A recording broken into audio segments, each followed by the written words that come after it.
Salut les amis. Alors, est-ce que ça fonctionne? Je me suis mis dehors, donc je sais pas si le réseau sera suffisant. Est-ce qu'il y a du monde sur la ligne? La CB du 21e siècle, le Facebook Live. Bon, je me dis à cette heure-ci, j'aurai peut-être pas grand monde de disponible, parce que c'est quelle heure là? On est 16 h, ça fait début d'après-midi en France, un samedi, je crois qu'il fait beau. Donc je me dis que vous êtes sûrement partis faire des bonnes activités. Ah si, j'ai peut-être une personne, deux personnes présentes. Dites-moi si vous m'entendez bien, si le son est audible au niveau de cette vidéo. Voilà, ceux qui sont présents, ce serait cool pour que je développe un petit peu, parce que du coup c'est la vidéo du samedi. Et ben aujourd'hui j'avais envie un petit peu plus de parler, pourquoi pas faire de l'interaction. S'il y a des gens qui sont disponibles, ce sera avec grand plaisir.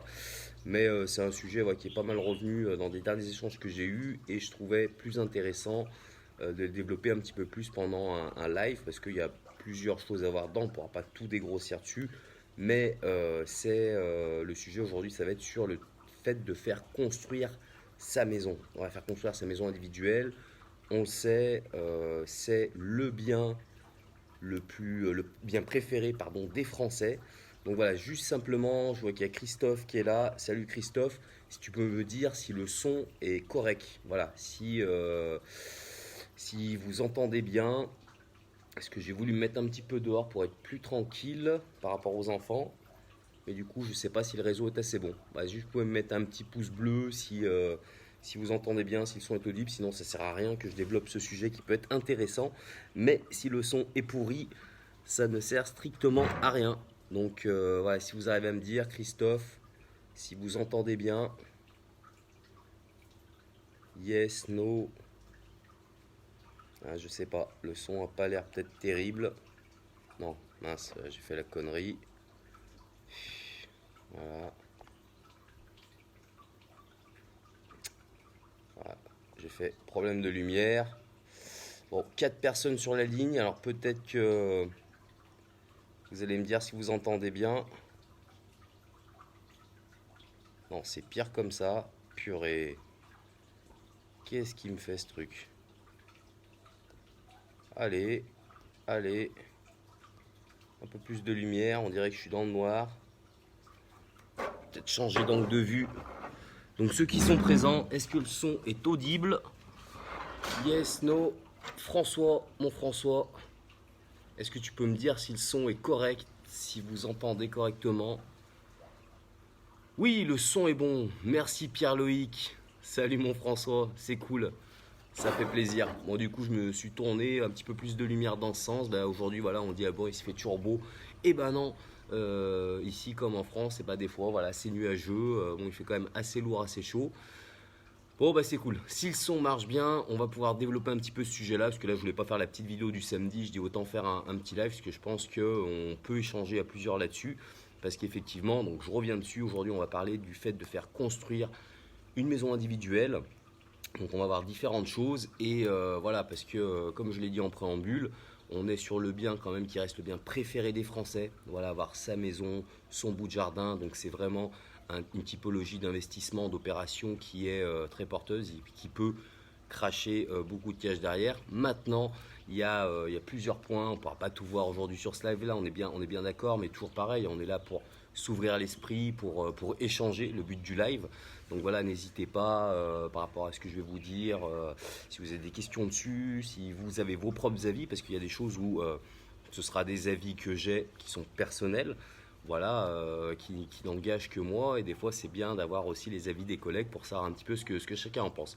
Donc déjà, un des premiers sujets qui va venir, parce que voilà, ça a été un petit peu sujet à discussion sur mon groupe privé Facebook, déjà sur le principe de aujourd'hui, est-ce qu'il vaut mieux construire une maison ossature bois ou une maison construction traditionnelle? Donc construction traditionnelle plutôt béton, voilà, donc soit de l'agglo, soit de la brique, donc plutôt du dur par rapport à la maison structure bois.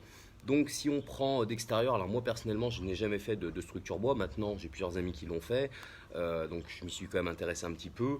Je vais vous donner mon avis encore une fois personnel sur les deux types de construction, et après voilà, libre à chacun de voir ce qui est le plus intéressant pour eux. Donc si on parle des points positifs de la structure bois, déjà il y a ce côté qui va être sur le côté de l'efficience du projet, parce que effectivement c'est des maisons qui peuvent se monter beaucoup plus rapidement que de la construction traditionnelle. Voilà, où on est dans du dur, on est sur des temps de séchage au niveau de certaines chapes. Là, effectivement, tout est fait en usine au niveau des panneaux. Donc, on a fait une dalle au départ et ensuite, les mecs, ils arrivent, ils amènent les grands panneaux et en 2-3 jours, votre maison est hors d'eau, hors d'air. Donc, c'est plutôt cool.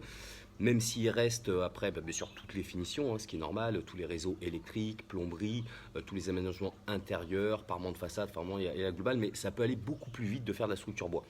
L'autre point positif que j'y trouve, c'est vrai qu'on veut être dans des constructions, on va dire, dans l'air du temps. Voilà, le côté un petit peu écologique des choses, le côté sympa qui plaît. Maintenant, moi, si je compare au côté construction traditionnelle que je connais plus, que j'ai plus pratiqué, euh, moi, je me suis rendu compte, enfin, sur ma région lyonnaise à l'époque, alors ça a peut-être évolué depuis, hein, parce que c'était il y a quelques années en arrière maintenant, mais moi, je sais que sur ma région, en tout cas, les gens n'étaient pas encore très mûrs intellectuellement pour rentrer sur cette typologie de construction. Parce que même si on sait bien qu'une construction au saturbois va être comment dire, aussi solide, aussi résistante au feu qu'une construction traditionnelle. Dans l'esprit des gens, dans l'esprit de la plupart des gens, et ben voilà, la construction en dur, en solide, ce sera toujours nettement plus sympa, nettement plus sexy. Et l'autre point qui revient quand même beaucoup sur ceux qui font ça, c'est que finalement, alors effectivement, ça peut aller plus vite, donc ça c'est bien, il peut y avoir un gain d'argent par rapport à voilà, l'efficience de votre chantier, mais a priori, donc je dis bien a priori parce que je n'ai pas pratiqué moi-même, c'est des retours que j'ai de différentes personnes qui font des projets dans cet esprit-là, on arrive quand même sur des coûts de construction en finalité qui peuvent souvent être un peu plus chers finalement que la construction traditionnelle. Donc voilà, aujourd'hui j'ai envie de dire libre à chacun. La première des choses, vous le savez, hein, si vous me suivez un petit peu, si vous connaissez mon avis sur l'immobilier, comment on fait de l'immobilier, dans tous les cas, on part toujours du même principe, on part de la demande du secteur. Donc déjà, est-ce qu'on est dans un secteur où la demande serait là? Est-ce qu'il y a des gens qui peuvent être ouverts à ce type de construction un petit peu plus innovante, un petit peu plus écolo? Ou est-ce qu'on est plutôt dans un secteur assez traditionnel, des personnes qui vont aimer, voilà, toujours pareil, le dur, le solide, où on a une vision très long terme de son immobilier. Donc voilà, faites votre analyse et après, même principe, il faut faire des chiffrages, il faut voir des coûts de revient.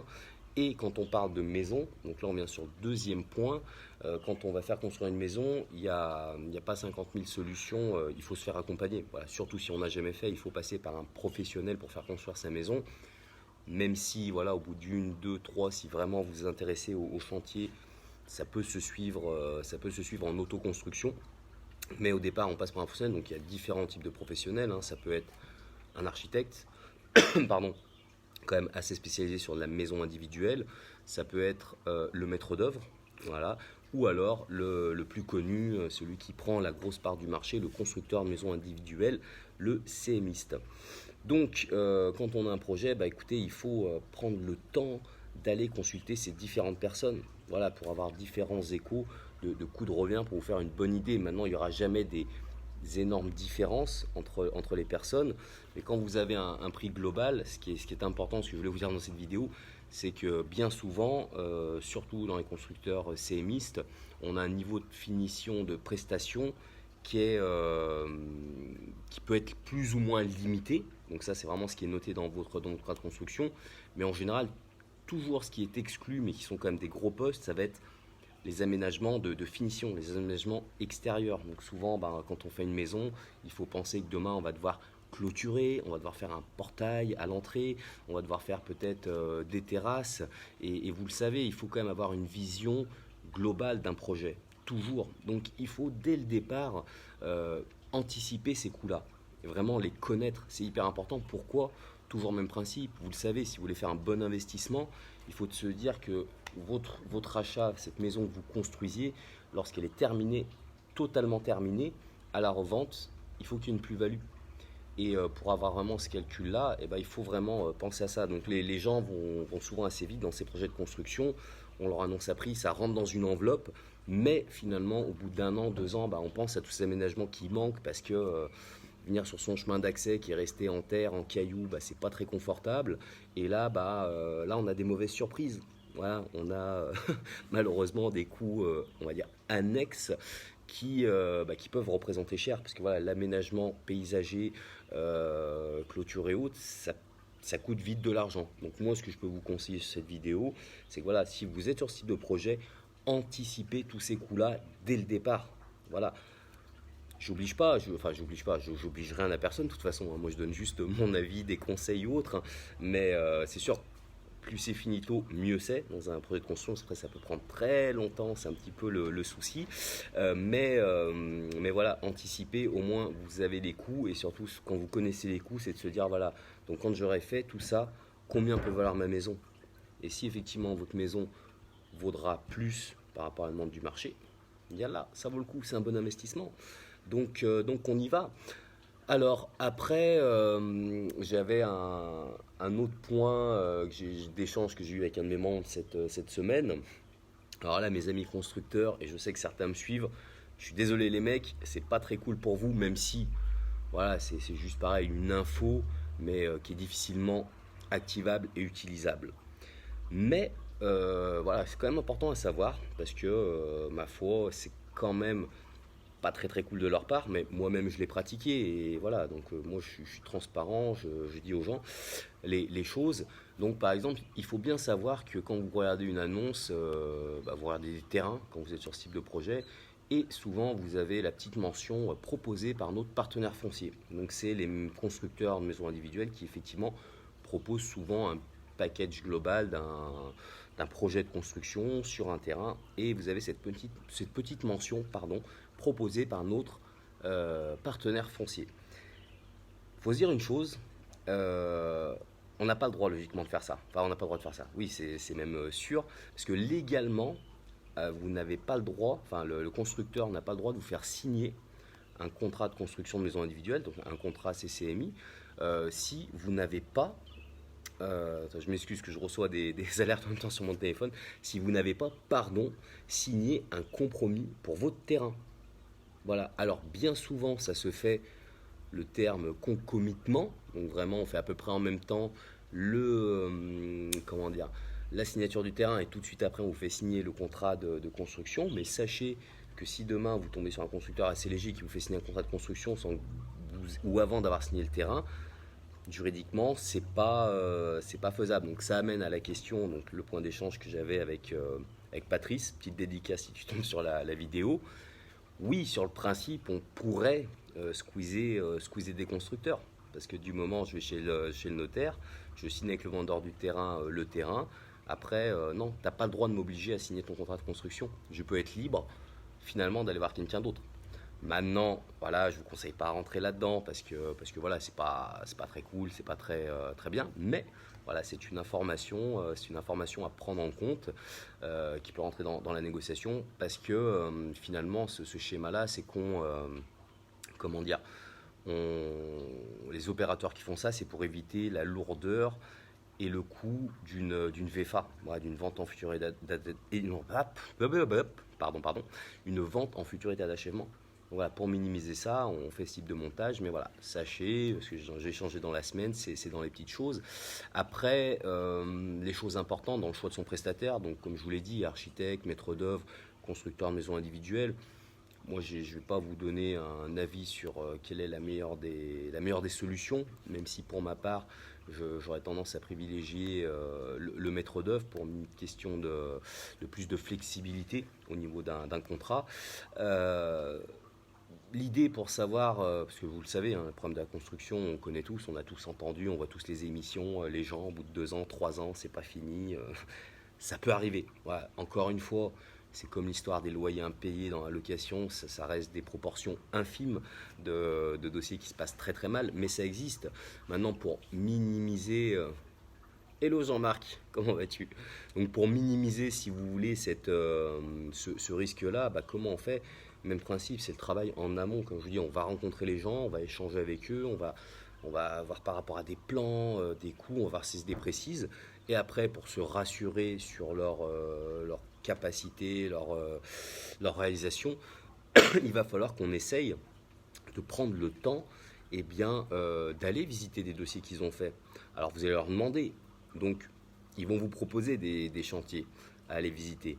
Mais ce n'est pas ceux-là les plus intéressants à rencontrer parce que ça peut être souvent chez les constructeurs, on va dire les chantiers modèles, donc ça c'est surtout chez les gros constructeurs, hein, pas forcément les petits ou les indépendants, mais vraiment chez les gros constructeurs, ils ont des clients un petit peu témoins qui ont négocié dès leur acquisition d'avoir un prix sur la maison pour laisser l'accès aux constructeurs pour que les gens fassent de la bonne pub. Donc c'est pas forcément ceux-là qui sont plus intéressants, c'est les autres. Voilà, arriver à savoir qu'est-ce qu'ils ont construit dans un lotissement, on arrive vite à savoir quel a été le constructeur.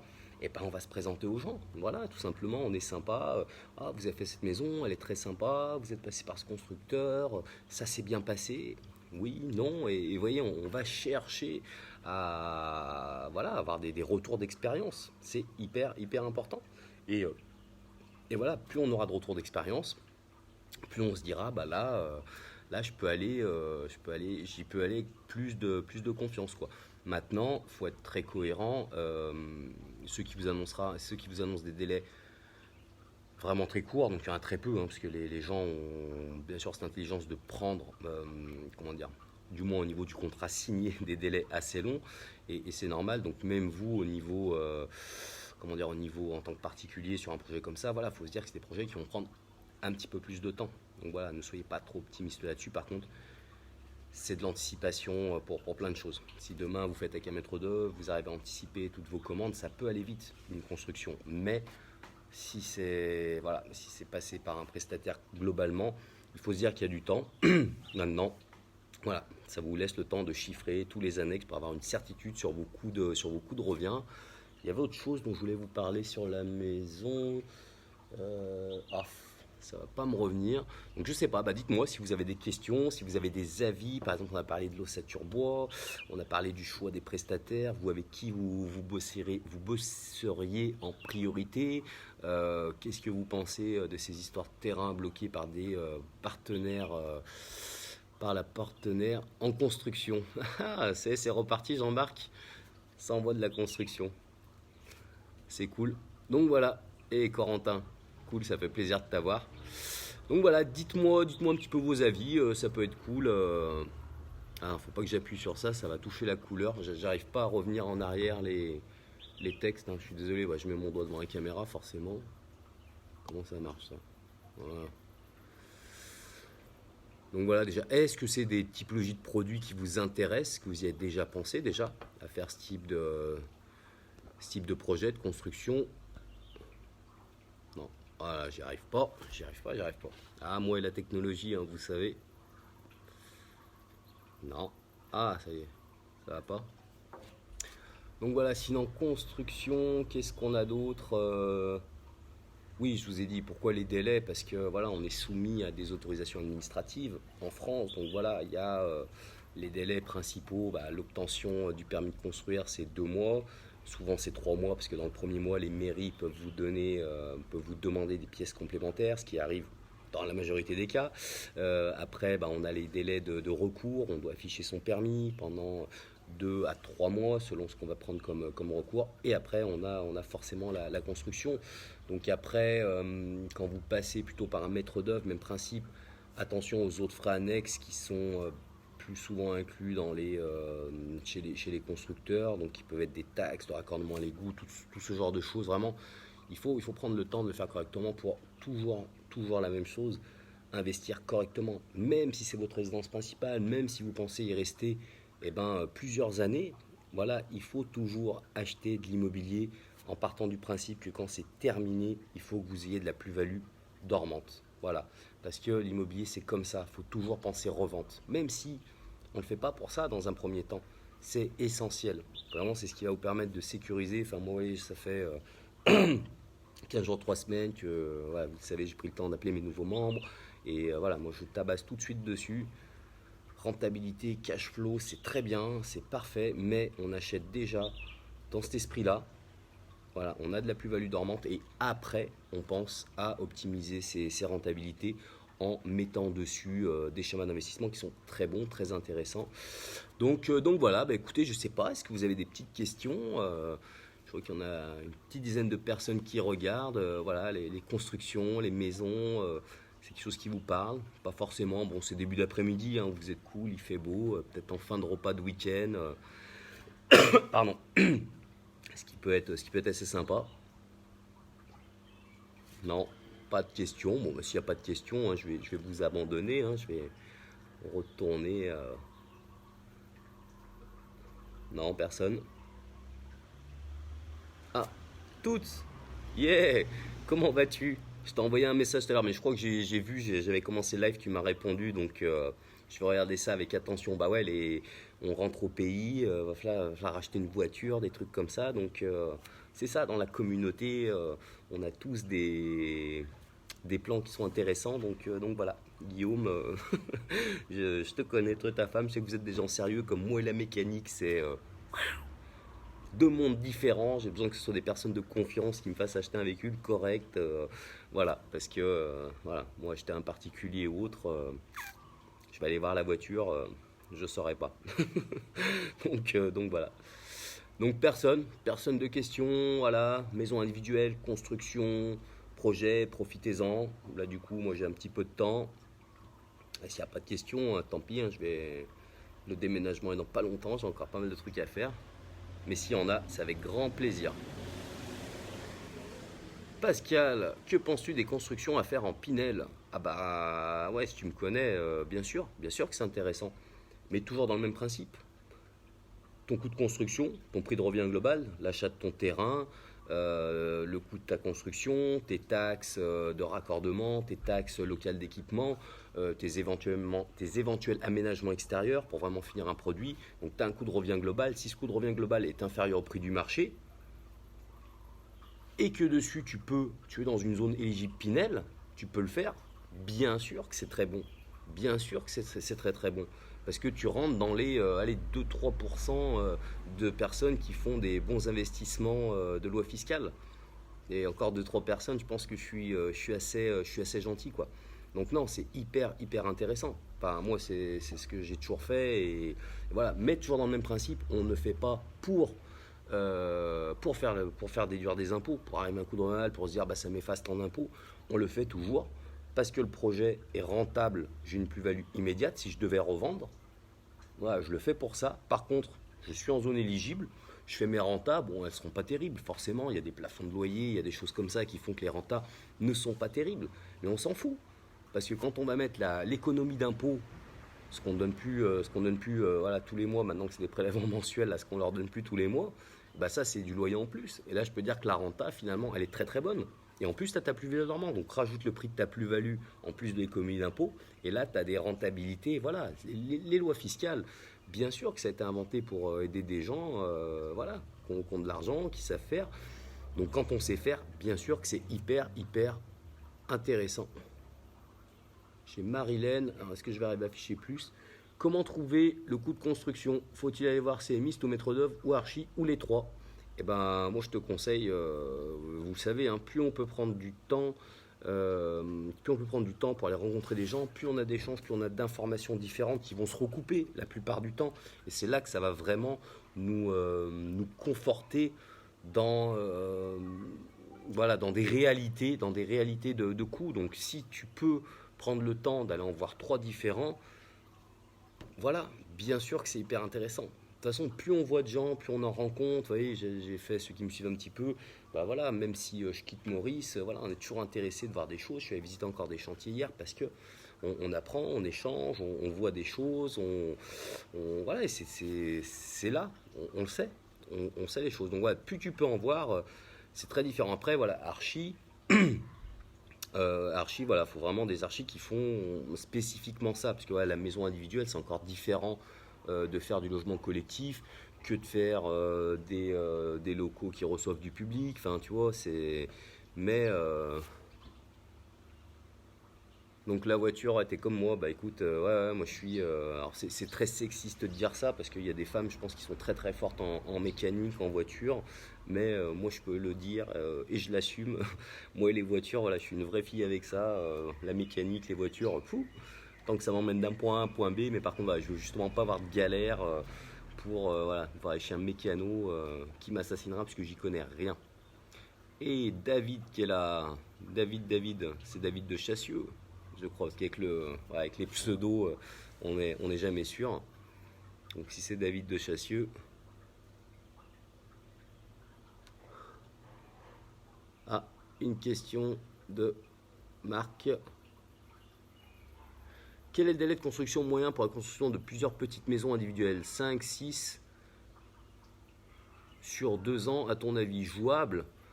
Si tu as un bon prestataire, oui, carrément. Parce que quand tu construis plusieurs, si c'est toi le seul donneur d'ordre, l'avantage de construire plusieurs lots en même temps, c'est que voilà, quoi, tu peux enchaîner. Tu vois, les missions, c'est qu'à un moment, quand tu vas avoir un temps de séchage sur une dalle, bah, tu vas commencer à monter les agglos sur une autre. Donc, bien sûr, en 2 ans, c'est largement jouable. Même, je te dirais, en un an, c'est largement jouable. Après, ça va dépendre de l'efficience de ton constructeur ou maître d'œuvre et tes personnes en place, parce que voilà, c'est toute l'anticipation dans la construction, c'est-à-dire que voilà, on lance le chantier, on a déjà validé la commande de sa charpente, de ses menuiseries, parce qu'il y a des délais de fabrication de 6 à 8 semaines, donc tout est calé. Donc dès qu'on est maçonnerie finie, bing, on fait venir le toit, la charpente, une maison et charpentier aujourd'hui, ça débite avec de la fermette, ça va très très vite. On pose des menuiseries, après pareil, on fait toutes ces ossatures, donc 2 ans, c'est largement faisable. Après, c'est toujours voilà, le prestataire en face, quoi. Il n'y a qu'à Maurice qu'on peut visiter un chantier en tong. Ouais, alors c'est pas très très bien parce que ici, malgré tout, voilà, dans le boulot, dans le business, normalement, il faut quand même avoir un fut et des chaussures, au moins des baskets. Mais là, j'avoue que j'ai été pris par surprise, c'était pas prévu. Au départ, ça devait être un déjeuner, et puis voilà, c'était un peu un traquenard, un traquenard, mais on voulait m'emmener voir, quoi. Donc Marilène, forte en mécanique et en voiture. Donc voilà, des petites dernières questions, parce que du coup après, bah, je vais retourner voir mes petites annonces de voiture. Et demain, encore loupé, William. 2 maisons en 9 mois dans les Landes. Bah, c'est bien, ils sont bien les Landais. Ils maîtrisent, c'est cool. Non, enfin vraiment, quand c'est optimisé, si c'est des entreprises qui ont l'habitude de bosser ensemble, ça peut aller très vite. Enfin, une maison simple, voilà, en 4 5 mois, ça peut être plié, quoi. Très clairement, en 4 5 mois, ça peut être plié une maison. Maintenant, c'est vraiment. Attendez, je vais faire 2 secondes. On me dit, tu rentres là. Non, tu rentres là-bas. Oui, bah va demander à maman, s'il te plaît. Tu lui dis que je fais ma vidéo. Les joies du direct, voilà, Facebook Live. J'ai bien dit, on vient pas me déranger sur la terrasse, mais on vient quand même. Salut mon Lolo, comment ça va? Donc voilà, c'est vraiment de l'efficience et c'est voilà, des entreprises qui sont habituées à bosser ensemble, qui vont se rendre service. Par exemple, quand le plaquiste a tiré toute son ossature périphérique, l'électricien va aller tirer toutes ses goulottes derrière, et ben quand le plaquiste va replaquer, s'il connaît bien l'électricien, il va lui sortir directement au bon endroit, il va faire les trous à la cycloche pour que l'électricien, ça sorte, il puisse venir appareiller tout de suite derrière. C'est des petites choses, mais qui se créent voilà, avec des gens, d'où le fait de privilégier quand même des petites structures. Voilà, pas des grands groupes au niveau de la construction, parce que quand c'est des grands groupes, ils sont obligés de bosser avec une multitude d'artisans différents, et malheureusement, c'est là que ça peut être plus problématique sur un chantier, quoi. Parce que quand on fait beaucoup de volume, on peut pas malheureusement, comment dire, je vais y arriver, faire de la qualité sur du volume. C'est très très compliqué à gérer. Donc il suffit qu'on tombe sur un chantier où on a plusieurs moyens, voire très moyens, et c'est là que ça peut être, ouais, c'est les histoires qu'on entend, ce que je disais en début de cette vidéo, qui sont un peu plus complexes, quoi. Alors Marc, tu me demandes la taxe pour une revente de maison individuelle pour une SCI. Eh ben, si c'est SCI-LIS, voilà, c'est une résidence secondaire 36,5. Voilà, SCI-LIR, je ne connais pas parce que j'ai jamais pratiqué ce type de montage, mais Voilà, j'ai mon fils, le dernier qui vient. Tu vois, voilà, c'est super. Non, tu vas laisser le verre. Allez, casse le truc, c'est pas grave. Qu'est-ce que tu veux que je te dise? Euh, je regarde quand même qu'il tombe pas, qu'il tombe pas. Donc voilà, SCI c'est vraiment transparent, c'est qu'une, enfin non, c'est fait que pour soit plusieurs personnes qui fassent ensemble.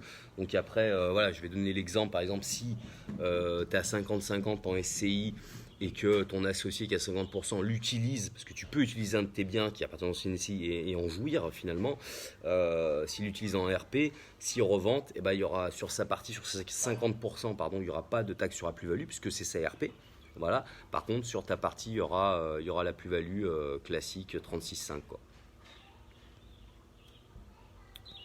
Voilà. Alors, entre aglo classique ou la brique, que conseilles-tu? Jamais fait brique. Donc, je ne peux pas te dire, voilà, beaucoup de gens disent que la brique est plus isolante. Je vais m'y intéresser dans quelques mois. Je bouquinerai, je vous dirai, là aujourd'hui, j'ai pas d'avis plus particulier. Après, voilà, je préfère ça que l'ossature bois pour l'instant, quoi. Ça, c'est sûr. S'il y a la question derrière, ça, c'est clair, quoi. Ouais, ouais, les enfants qui viennent, bah oui, j'avais demandé qu'on surveille, mais ouais, ils sont venus forcément. Ouais, c'est comme ça, hein. C'est comme ça. Ça fait partie des joies du direct. Voilà, le direct, c'est ça. Donc, euh, donc bah, voilà.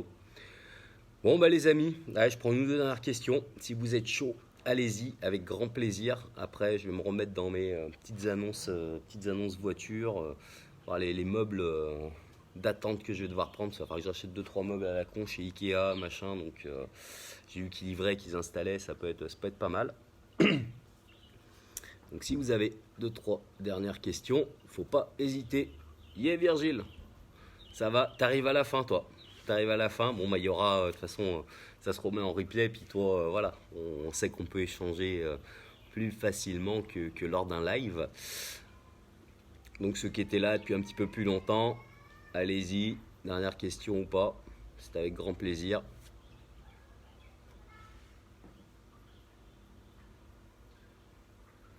Yes, no, yes, no, yes, no. Petite dernière.